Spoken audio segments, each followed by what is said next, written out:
Bonjour et bienvenue dans votre revue de presse de ce lundi sur agenews.info.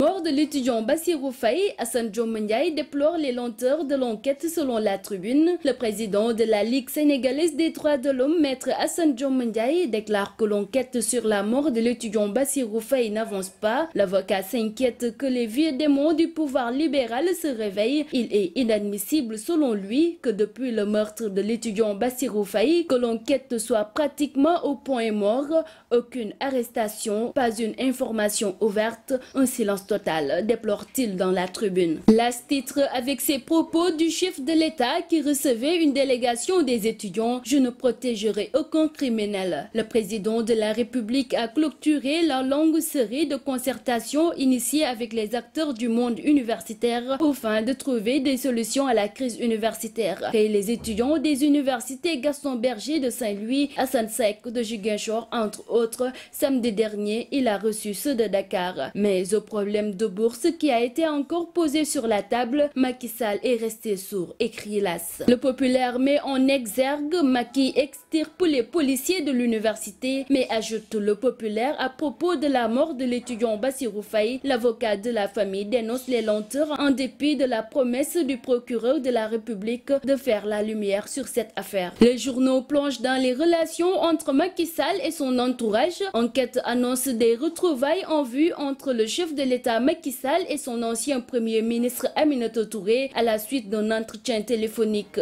L'Observateur, quant à lui, aborde les choses à rebours et titre: quand Macky perd ses pliés. Le journal cite dans ce lot Mahmoud Saleh, Moubarak Lo, Malik Ndiaye, Alioune Badara Cissé et Aminata Touré. À ce rythme, Macky Sall risque de se retrouver seul dans son parti d'ici 2017. Le chef de l'État perd de plus en plus de collaborateurs, de compagnons de la première heure qui n'ont pas hésité à abandonner le navire sale en cours de route pour des raisons diverses, écrit l'Observateur. Reprise du procès Karim Wade, l'ancien ministre d'État répondra-t-il aux questions de la CREI? Le juge Henri Grégoire Diop et les autres membres de la CREI avaient souffert le martyre lors de la dernière audience de la semaine passée, au motif que le fils de l'ancien président de la République avait dit qu'il ne répondrait à aucune question tant que son co-prévenu Bibo Bourgi n'était pas guéri et ne se présentait pas devant la cour pour se défendre. Fait divers, Faylar à Fatick,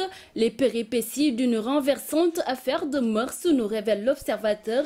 Cauchemardesque a été la mésaventure subie par une femme mariée et mère de plusieurs enfants. La dame, qui porte une grossesse de 5 mois, avait été envoûtée par un guérisseur qui l'a incité à fuguer du domicile conjugal avant d'abuser d'elle de façon informante. Sport mondial basketball, les Lions sortent par la grande porte, titre la Tribune. La mise à mort a eu lieu et ce sans surprise. L'orgue espagnol a sorti le petit poussé sénégalais sur le score de 89-56. Les Lions de la Teranga quittent la haute compétition par la grande porte, certes, mais laissent quand même perplexe sur la qualité du basketball produit. C'était votre revue de presse quotidienne sur agenews.info. Merci, à très bientôt.